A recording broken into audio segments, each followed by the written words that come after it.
apa yang sebaiknya dilakukan oleh orang Aceh? Ya, saat ini orang Aceh sebagaimana kita ketahui memang mereka pasrah, merasa putus asa, kecewa. Namun walaupun demikian, kita tidak bisa boleh menyerah. Kita tidak bisa menyerah dengan demikian saja. Pasrah ataupun diam itu sama seperti kita bersekutu dengan kezaliman itu sendiri. Oleh karena itu, kita mencari sebuah solusi baru, yaitu menciptakan generasi baru seperti yang kami lakukan saat ini, terutama di luar negeri. Dengan kemudahan yang ada, kita gunakan kemudahan itu untuk demi perjuangan. Nah, itu yang di luar negeri.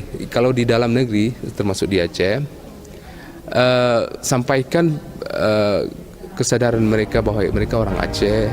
Dengan teknologi ini kita sampaikan berita-berita yang ada di luar negeri, kita komunikasikan, kita kerjasama di mana yang bisa kita kerjasama, terutama untuk membangkitkan sipil kembali. Itu yang kedua.